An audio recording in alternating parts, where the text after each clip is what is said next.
Hello everyone, welcome back to my channel. আশা করি তোমরা সবাই অনেক অনেক অনেক ভালো আছো আর আমি অনেক ভালো আছি। এখন ভিডিওটা এডিট করছি, একটু ঠান্ডা লেগেছে, গলাটা হয়তো শুনে বুঝতে পারছো, কিন্তু যখন এই ভিডিওটা করেছিলাম তখন কোনো শরীর খারাপ ছিল না। তো যাই হোক, ভিডিওটা ছিল এক সপ্তাহ আগে আর আমরা পৌঁছে গেছিলাম সকাল সকাল হাওড়া স্টেশন, কারণ ননদিনী আর বর আর আমার পুচকু সোনা ওরা তিনজনে চলে যাবে ব্যাঙ্গালোরে। সেই জন্য আমরা ওদেরকে একটু এগিয়ে দিতে এসেছিলাম আর আমরা এখন চলে যাচ্ছি খাবার কিনতে। আর ওদের সঙ্গে গেছিলাম আমি, পুচকু সোনার মামা, পুচকু সোনার দিদুন ওদেরকে পৌঁছে দিতে। এই দেখো কলকাতার এই হলুদ ট্যাক্সি, এটা তো মানে ঐতিহ্য বাংলার। আর এই যে হাওড়া স্টেশন অনেক দিনের পুরনো। তো যাই হোক, আমরা তার সামনেই চলে এসেছিলাম খাবার কিনতে। আর এখানে পাওয়া যাচ্ছিল রুটি, সয়াবিন আলুর সবজি একটা, আর মাছ নিয়ে নিয়েছিলাম। তো আমি এখানে খেয়ে নিয়েছিলাম আর ওদের জন্য খাবার নিয়ে যাচ্ছিলাম। ওরা যেহেতু ওখানে বসে আছে, ট্রেন আসার অনেক আগেই আমরা পৌঁছে গিয়েছিলাম, সেজন্য আমরা বাইরে থেকে খাবার আনতে গেছিলাম।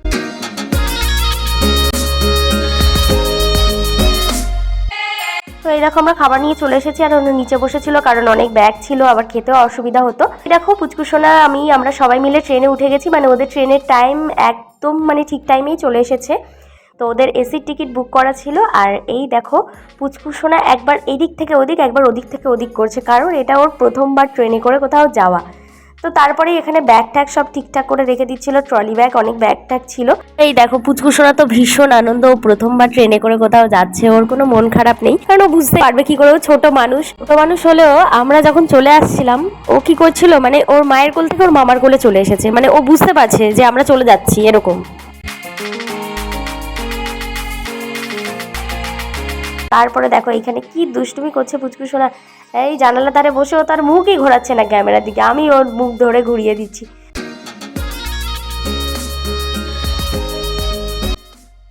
তারপরে এই দেখো টাটা করে চলে আসার পালা, একটু মন খারাপ নিয়ে চলে আসতে হলো। এই যে ননদিনী টাটা করে দিচ্ছে অনেক দুঃখের সাথে। তো যাই হোক, তারপরে আবার কবে দেখা হবে জানি না, ওদেরকে তো খুব মিস করছি। তো ওরা সাবধানেই পৌঁছে গিয়েছিল আর ওদের ট্রেনের টাইম একদম ঠিক টাইমে ছেড়ে দিয়েছে, আমরা তার আগে ট্রেন থেকে নেমে গেছি। তারপর আমরা যাচ্ছিলাম একটু ঘুরতে, মানে একটু হাওড়া ব্রিজ দেখতে। তো আমরা এখানে হাওড়া ব্রিজে চলে এসেছিলাম, এখানে এসে কিছু ছবি ভিডিও তুলে নিয়েছি। তারপর আমরা যাব যে কলকাতার গঙ্গার নিচে যে আন্ডার ওয়াটার মেট্রো হয়েছে সেটা দেখতে। তো তার আগে আমরা একটু হাওড়া ব্রিজ থেকে ঘুরে গেলাম, এখানে একটু ছবি টবি তুলে গেলাম।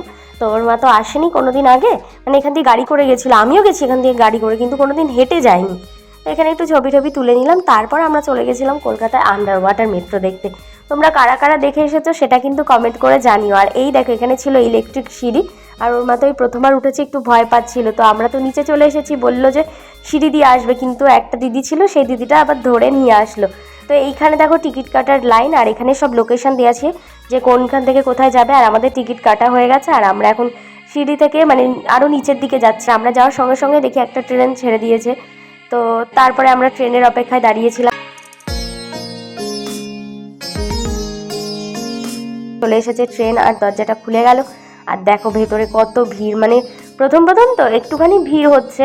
আর দুদিকেই দরজাটা খোলা থাকে, মানে যখন স্টেশন যদি দুদিকে পড়ে তাহলে দরজা খোলা থাকে, মানে এরকম বলে দেয় যে স্টেশন বাঁদিকে পড়বে না ডান দিকে পড়বে, আর স্টেশন দুদিকে পড়লে দুদিকেই পড়বে, সেরকম একটা কথা বলে দেয়। তো এখান থেকে তো কিছুই দেখা যাচ্ছে না, এখান থেকে নিজেকেই বেশি দেখতে পাচ্ছি। আর এইগুলো ছিল সব দেয়াল টাইপের, মানে গঙ্গার জল তো কিছু দেখা যাবে না। আর এই দেখো এই জায়গাটা হচ্ছে নীল, মানে অনেকেই ভাবে যে এই জায়গাটা জল, কিন্তু জল নয়, মানে ওটা একটা সংকেত দিয়ে দেয় যে ওইটুকুনি হচ্ছে গঙ্গার নিচ দিয়ে যাচ্ছি।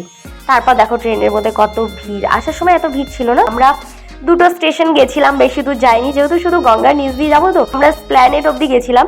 দেখো এটা মেট্রোটা হয়েছে এখন, মানে তাড়াতাড়ি যাওয়া যায়, কিন্তু ওখানে বাসে করেও যাওয়া যায়, মেট্রো করেও যাওয়া যায়। তোমরা যারা বাসে যেতে চাও বাসে যেতে পারো, যারা মেট্রোতে যেতে চাও তারা মেট্রোতে যেতে পারো। ইলেকট্রিক সিঁড়ি করে আবার উপরে যাচ্ছিলাম।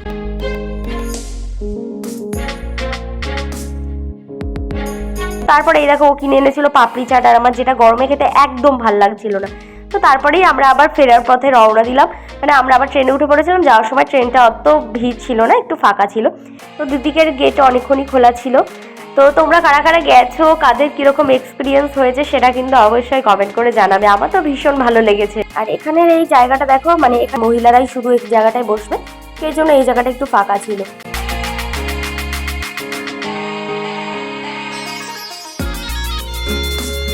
পর একটু বাইরের দিকে দেখতে দেখতে, বাইরে আর কি দেখবো, কিছুই তো দেখা যাচ্ছে না, জানালার কাছে আমি নিজেকেই নিজে দেখতে পাচ্ছি।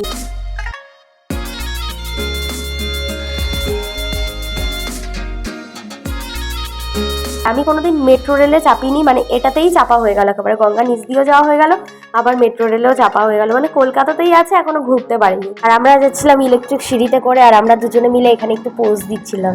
এখানে পাশ দিয়েছিল সিঁড়ি, আর ওই যে আমার শাশুড়ি মা উনি যাচ্ছিল সিঁড়িতে করে, আর আমরা মানে ইলেকট্রিক সিঁড়িতে করে যাচ্ছিলাম। তারপর দেখো ট্রেনে কি মারাত্মক ভিড় বাড়ি আসার পথে। ও তো সেই চলতি ট্রেনে উঠে জায়গা রেখেছে, নাহলে আমাদের দাঁড়িয়েই যেতে হতো। দেখো আমাদের পাশ দিয়ে চলে যাচ্ছিল একটা বন্দে ভারত ট্রেন। তো যাই হোক, ভিডিওটা এখানেই শেষ করছি। ভিডিও ভালো লেগে থাকলে লাইক কমেন্ট শেয়ার সাবস্ক্রাইব করে দিও। টাটা।